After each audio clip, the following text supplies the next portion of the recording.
इयत्ता 7वी, विषय सामान्य विज्ञान, धडा 7वा, गती, बल व कार्य. मुलांनो, आता तुम्हाला काय दिसले ते सांगा. गाडी आणि चेंडू एका ठिकाणाहून दुसऱ्या ठिकाणी गेले. बरोबर, म्हणजेच वस्तूची जागा बदलली. आता मी तुम्हाला काही चित्रे दाखवते. त्या चित्रांचे निरीक्षण करा आणि काय दिसते आहे ते सांगा. आकाशामध्ये विमान उडताना दिसत आहे. गायी शेतांमध्ये चरताना दिसत आहेत. मैदानावर मुले खेळताना दिसत आहेत. म्हणजेच या चित्रातील वस्तूंची किंवा मुलांची एका ठिकाणाहून दुसऱ्या ठिकाणी हालचाल होताना दिसते आहे. यावरून असे म्हणता येईल की वस्तूवर बल कार्य करते तेव्हा तिच्या गतीमध्ये किंवा आकारामध्ये बदल होतो. अंतर व विस्थापन. रमेश, हे टेबल पुढे सरकव. मुलांनो, टेबल सरकवण्यासाठी कशाचा वापर केला गेला? बलाचा वापर केला. म्हणजेच कोणत्याही वस्तूवर बलाने कार्य केले की तिच्या गतीमध्ये किंवा आकारामध्ये बदल घडतो. तर हे बलाचे कार्य नेमके कसे घडते ते आता आपण पाहू. रमेश, तू इथे उभा राहा आणि संजय, तू या कोपऱ्यात उभा राहा. आता रमेश, तुला दरवाजाकडे जायचे आहे. छान. रमेश, आता तू सरळ दरवाजाकडे जा. मुलांनो, सांगा, या दोन्ही क्रियांमध्ये रमेशला दरवाजाकडे जाण्यास कमी वेळ केव्हा लागला आणि का? रमेश जेव्हा सरळ दरवाजाकडे गेला तेव्हा त्याला कमी वेळ लागला, कारण दरवाजा व रमेश यातील अंतराची लांबीही कमी होती. बरोबर. मात्र रमेश संजयला भेटून दरवाजाकडे गेला तेव्हा वेळ आणि अंतरही मोठे होते. यावरून एखाद्या गतिमान वस्तूने प्रत्यक्ष पूर्ण केलेल्या मार्गाची लांबी म्हणजे अंतर होय. आणि रमेश जेव्हा सरळ एकाच दिशेने दरवाजाकडे गेला तेव्हा पार केलेले कमीत कमी अंतर म्हणजे विस्थापन होय. आता मी प्रथम ही आकृती काढते आहे, तिचे निरीक्षण करा. या आकृतीमध्ये पहा, ए या ठिकाणी रोहितचे घर आहे आणि त्याची शाळा डी या ठिकाणी आहे. ए पासून बी पर्यंतचे अंतर 500 मीटर आहे आणि ते पूर्ण करण्यास रोहितला 8 मिनिटे लागली. बी पासून सी पर्यंतचे अंतर 700 मीटर आहे आणि ते पूर्ण करण्यास त्याला 11 मिनिटे लागली. आणि सी पासून डी पर्यंतचे अंतर 300 मीटर आहे आणि ते पूर्ण करण्यास त्याला 6 मिनिटे लागली. म्हणजे रोहित ए बी अधिक बी सी अधिक सी डी या मार्गाने गेल्याने त्याला एकूण 1500 मीटर अंतर जावे लागले. पण असे जरी झाले तरीही त्याचे विस्थापन मात्र 1000 मीटरच झाले आहे, कारण ए पासून डी पर्यंतचे सरळ रेषेतील अंतर हे केवळ 1000 मीटर आहे. यावरून आपल्याला समजले की एखाद्या गतिमान वस्तूने दिशेचा विचार न करता प्रत्यक्ष पूर्ण केलेल्या मार्गाची लांबी म्हणजे अंतर होय. या उदाहरणात 1500 मीटर हे अंतर आहे. अंतर ही सदिश राशी आहे आणि एखाद्या गतिमान वस्तूने आरंभीच्या ठिकाणापासून अंतिम ठिकाणापर्यंत पोहोचण्यासाठी एका दिशेने पार केलेले कमीत कमी अंतर म्हणजे विस्थापन होय. या उदाहरणात एडी म्हणजे 1000 मीटर विस्थापन झाले आहे. विस्थापनामध्ये अंतर व दिशा या दोन्ही गोष्टींचा विचार होतो, म्हणून विस्थापन ही सदिश राशी आहे. अंतर व विस्थापन या दोन्ही राशींचे एसआय आणि एमकेएस या दोन्ही पद्धतीतील एकक मीटर म्हणजेच एम आहे. पण विस्थापन या राशीचे सीजीएस पद्धतीतील एकक सेंटीमीटर म्हणजेच सीएम आहे. चाल व वेग. Speed and velocity. मुलांनो, आता आपण पाहूया चाल व वेग म्हणजे काय. साहिल, तू प्रथम दरवाजापर्यंत चालत जा आणि नंतर पुन्हा धावत जा. आता सांगा पाहू, साहिलला वेळ कमी केव्हा लागला? बाई, साहिलला धावत गेल्यावर वेळ कमी लागला. एखाद्या वस्तूने एकक कालावधीत कापलेले अंतर म्हणजे चाल होय. चाल म्हणजेच विस्थापनामुळे आलेली गती होय. चाल काढण्याचे सूत्र आहे चाल बरोबर कापलेले अंतर छेद वेळ. आणि वेग म्हणजे विशिष्ट दिशेने एकक कालावधीत वस्तूने कापलेले अंतर होय. उदाहरणार्थ, जेव्हा आपण एखाद्या गाडीची चाल सांगतो तेव्हा आपण असे म्हणत नाही की गाडी 40 किलोमीटर प्रति तास पूर्वेस जात आहे. या ठिकाणी केवळ 40 किलोमीटर प्रति तास जात आहे असेच सांगणे अपेक्षित असते. पण जेव्हा वादळ येते तेव्हा त्या वादळाचा वेग किती आहे आणि कोणत्या दिशेचा आहे या दोन्ही गोष्टी सांगणे महत्वाचे असते. वेगाचे सूत्र आहे वेग बरोबर विस्थापन छेद विस्थापनाला लागलेला वेळ म्हणजेच कालावधी. चाल व वेग या दोन्ही राशींचे SI पद्धतीतील एकक मीटर सेकंद आहे आणि CGS पद्धतीतील एककही मीटर सेकंद आहे. मुलांनो, आपण अंतर व विस्थापन काढताना रोहितचे उदाहरण पाहिले होते. आता तेच उदाहरण घेऊन आपण वरील दोन्ही सूत्रांचा वापर करून वेग व चाल किती आहे ते काढूया. रोहितने घरापासून शाळेपर्यंत कापलेले अंतर होते AB अधिक BC अधिक CD बरोबर 500 मीटर अधिक 700 मीटर अधिक 300 मीटर बरोबर 1500 मीटर. रोहितला घरापासून शाळेपर्यंत पोहोचण्यासाठी लागलेला एकूण वेळ होता 8 मिनिटे अधिक 11 मिनिटे अधिक 6 मिनिटे बरोबर 25 मिनिटे आणि रोहितचे त्याच्या घरापासून शाळेपर्यंत झालेले विस्थापन होते AD म्हणजेच 1000 मीटर. आता या सर्व माहितीच्या आधारे आपण सूत्राचा वापर करून प्रथम रोहितचा शाळेत जाण्याचा वेग काढू. वेग बरोबर विस्थापन छेद विस्थापनाला लागलेला वेळ म्हणजेच कालावधी बरोबर 1000 मीटर छेद 25 मिनिटे बरोबर 40 मीटर छेद 60 सेकंद बरोबर 0.66 मीटर सेकंद. या ठिकाणी 25 ने 1000 ला भाग दिला असता उत्तर 40 आले आणि 1 मिनिट म्हणजे 60 सेकंद होतात. पुन्हा 60 ने 40 ला भाग दिला असता उत्तर आले 0.66. म्हणून रोहितचा शाळेत जाण्याचा वेग आहे 0.66 मीटर सेकंद. आता आपण सूत्राचा वापर करून प्रथम रोहितची शाळेत जाण्याची चाल काढू. चाल बरोबर कापलेले अंतर छेद वेळ बरोबर 1500 मीटर छेद 25 मिनिटे बरोबर 60 मीटर छेद 60 सेकंद बरोबर 1 मीटर सेकंद. या ठिकाणी आपण वरील प्रमाणे 25 ने 1500 ला भाग दिला असता उत्तर 60 आले. पुन्हा 60 ने 60 ला भाग दिला असता उत्तर आले 1. म्हणून रोहितची शाळेत जाण्याची चाल आहे 1 मीटर सेकंद. तर मुलांनो, अशा प्रकारे आपण सूत्रांचा वापर करून दिलेल्या माहितीच्या आधारे चाल आणि वेग काढू शकतो. सरासरी वेग व तात्कालिक वेग. मुलांनो, एखादी वस्तू सरळ रेषेत जाताना सुद्धा तिचा वेग बदलत जाऊ शकतो. कसे ते आपण या उदाहरणातून समजून घेऊ. पहा, या उदाहरणात एक बस A या ठिकाणाहून D या ठिकाणी जाते आहे आणि AD चे अंतर आहे 40 किलोमीटर.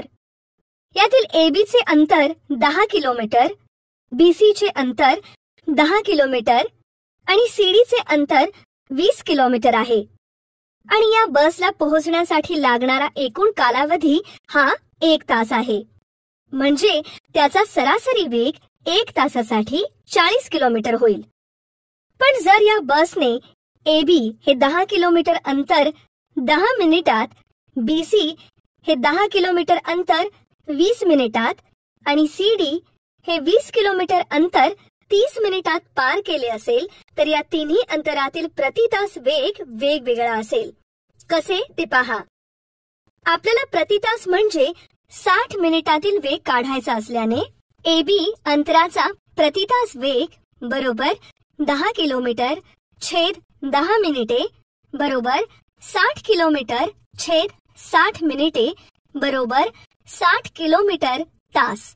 इथे आपल्याला प्रति तास म्हणजे 60 मिनिटातील वेग काढायचा असल्याने अंश व छेदाला 6 ने गुणले. BC अंतराचा प्रति तास वेग बरोबर 10 किलोमीटर छेद 20 मिनिटे बरोबर 30 किलोमीटर छेद 60 मिनिटे बरोबर 30 किलोमीटर तास. इथे अंश व छेदाला 3 ने गुणले. CD अंतराचा प्रति तास वेग बरोबर 20 किलोमीटर छेद 30 मिनिटे बरोबर 40 किलोमीटर छेद 60 मिनिटे बरोबर 40 किलोमीटर तास. अंश व छेदाला 2 ने गुणले. याचा अर्थ AB BC आणि CD या भागांसाठी बसचा वेग वेगवेगळा आहे. हा तात्कालिक वेग आहे, म्हणजे एका विशिष्ट क्षणी असलेल्या वेगाला तात्कालिक वेग असे म्हणतात. हा वेगवेगळ्या वेळी वेगवेगळा असू शकतो, परंतु या संपूर्ण रस्त्यासाठी सरासरी वेग 40 किलोमीटर प्रति तास इतकाच असेल. त्वरण, एक्सलरेशन. मागील उदाहरणात आपण पाहिले की बसला AB, BC आणि CD हे अंतर पार करण्यास प्रति तास अनुक्रमे 60 किलोमीटर, 30 किलोमीटर आणि 40 किलोमीटर वेग लागला. अशा प्रकारे वेगामधील वेळेच्या संदर्भात होणाऱ्या या बदलाला त्वरण असे म्हणतात. एखादे वाहन वापरताना आपण ठराविक अंतर ठराविक वेगाने कापत जातो. हे वाहन सामान्यतः एक समान वेगाने कधीच जात नाही. वाहनाचा वेग वाढवला तर त्वरण धन असते आणि ब्रेक लावून वेग कमी केल्यास त्वरण ऋण असते. त्वरण ही सदिश राशी आहे. त्वरणाचे सूत्र बरोबर वेगातील बदल छेद बदलास लागलेला कालावधी. वेगातील बदल याचे एकक आहे मीटर सेकंद आणि कालावधीचे एकक आहे सेकंद. म्हणून त्वरणाचे एकक बरोबर मीटर सेकंद गुणिले 1 सेकंद बरोबर मीटर सेकंद वर्ग आहे. त्वरण कसे आणि कशामुळे घडते ते पाहूया. मुलांनो, तुम्ही स्प्रिंगवर चालणारी खेळण्यातील गाडी पाहिलीच असेल. आपण जेव्हा तिला चावी देऊन सपाट जमिनीवर सोडतो तेव्हा ती सरळ रेषेत जाते. अशा वेळी जर आपण तिला हळूच धक्का दिला तर ती आपली दिशा बदलते आणि पुन्हा पुढे सरळ रेषेत जाते. नंतर कुठेतरी भिंतीला, कपाटाला किंवा एखाद्या वस्तूला धडकून तिथेच थांबते. ती थांबते कारण त्या मोटारीचा बाहेरील कोणत्या तरी वस्तूशी संबंध आलेला असतो, म्हणूनच तेथे त्वरण घडते. तसेच मैदानात खेळत असताना एखाद्या चेंडूला पायाने ढकलले असता तो त्याची दिशा बदलतो. त्याची दिशा बदलल्याने चेंडूचा वेग बदलतो, म्हणजेच तेथे त्वरण घडून येते. हे त्वरण घडवणारी जी काही आंतरक्रिया आहे तिलाच बल असे म्हणतात. हे बल वस्तूवर कार्य करते. बल आणि त्वरण, फोर्स अँड एक्सलरेशन. मुलांनो पहा, माझ्याकडील गोट्या मी या सपाट पृष्ठभागावर सोडते. तुम्ही त्यांचे निरीक्षण करा आणि तुम्हाला काय दिसते ते सांगा. बाई, सुरुवातीला गोट्या वेगाने घरंगळत गेल्या, मात्र नंतर वेग कमी झाला आणि त्या थांबल्या. आपण कॅरम बोर्ड खेळताना सोंगटीला स्ट्रायकरने मारतो तेव्हा तीही अशीच पुढे जाते आणि काही अंतरावर गेल्यावर थांबते. असे होते कारण घर्षण बलामुळे गोट्यांचा किंवा सोंगटीचा वेग कमी होतो आणि ती थांबते. जर आपण कॅरम बोर्डवर पावडर टाकून कॅरम बोर्ड आणि सोंगटी यांच्यातील घर्षण जर कमी केले तर ती अधिक काळ चालत राहते. म्हणजेच एखाद्या वस्तूवर कोणतेही घर्षण बल कार्य करत नसेल तर ती वस्तू एकसारख्या वेगाने चालत राहील आणि जर तिच्यावर घर्षण बल कार्य करत असेल तर तिची गती कमी होऊन ती थांबेल. मुलांनो, बल आणि त्याच्यामुळे घडणाऱ्या त्वरणासंबंधीचा अभ्यास प्रथम सर आयझॅक न्यूटन या शास्त्रज्ञाने केला होता. न्यूटनचा गतीविषयक पहिला नियम. मुलांनो, मला सांगा, हे पुस्तक आपोआप हालचाल करत आहे का? नाही. बरं, आता या पुस्तकाची हालचाल झाली का? हो बाई. हा दोलक पहा, गतिमान आहे आणि त्याच दिशेने तो हलत आहे. आपण पाहिलेल्या दोन्ही उदाहरणांचे निरीक्षण केल्यावर दिसून आले की बल कार्य करत नसेल तर वस्तू स्थिर असल्यास स्थिरच राहते आणि गतिमान असल्यास गतिमानच राहते. म्हणजेच एखाद्या वस्तूवर बल कार्य करीत नसेल तर त्या वस्तूचा वेग बदलत नाही आणि जर वस्तूवर कार्य करणारे एकूण बल 0 असेल तर वस्तूचे त्वरणही 0 असते. म्हणूनच जशी त्वरण ही सदिश राशी आहे त्याचप्रमाणे बल ही सुद्धा सदिश राशीच आहे. बल आणि त्वरण यांचा अभ्यास प्रथम आयझॅक न्यूटन यांनी केला आणि त्याच्या गतीविषयक पहिल्या नियमानुसार जेव्हा बल एखाद्या वस्तूवर लावले जाते तेव्हाच त्वरण घडते. वस्तूवर लावलेल्या बलाचा परिणाम हा बलाचे परिमाण व बलाची दिशा या दोन्हींवर अवलंबून असतो. बलामुळे वस्तूचा वेग वाढू शकतो किंवा कमी होऊ शकतो अथवा वेगाचे परिमाण कायम राहून वेगाची दिशा बदलू शकते. यावरून स्पष्ट होते की बल ही सदिश राशीच आहे. जर 1 किलोग्रॅमचे प्रमाण घर्षण असलेल्या पृष्ठभागावर ठेवले आणि 1 ms वर्ग इतक्या त्वरणाने ओढले तर त्यासाठी लावलेल्या बलाला 1 न्यूटन किंवा 1 N म्हणतात. बल, विस्थापन व कार्य. Force, displacement and work. मुलांनो, हा प्रयोग पहा. यामध्ये एक लाकडी ठोकळा टेबलावर ठेवून दोरी लावून ती कप्पीवर नेऊन वजनाला बांधलेला आहे. पुरेसे वजन लावले असता तो ठोकळा पुढे सरकतो. म्हणजेच ठोकळा पुढे सरकल्यास विस्थापन झाले असे आपण म्हणू शकतो. मुलांनो, कार्य हे बल व विस्थापन यावर अवलंबून असते हे खालील सूत्रांवरून समजते. बलाने केलेले कार्य W बरोबर वस्तूवर लावलेले बल F गुणिले बलाच्या दिशेत झालेले वस्तूचे विस्थापन S. म्हणून W बरोबर F गुणिले S. बल, विस्थापन या सदिश राशी आहेत, पण कार्य ही अदिश राशी आहे. SI पद्धतीत कार्याचे एकक बरोबर जूल म्हणजेच J, बलाचे एकक बरोबर न्यूटन N आणि विस्थापनाचे एकक बरोबर मीटर M आहे. आणि CGS पद्धतीत कार्याचे एकक बरोबर अर्ग. टेबलावरील लाकडी ठोकळ्याला टेबलाच्या पृष्ठभागाशी समांतर असे 1 N इतके बल लावले आणि 1 मीटर इतके ठोकळ्याचे विस्थापन झाले तर 1 जूल इतके कार्य बलाने केले.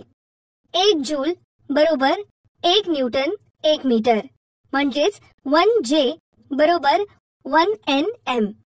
तर मुलांनो, अशा प्रकारे या पाठातून आपण गती, बल व कार्य यांची माहिती घेतली.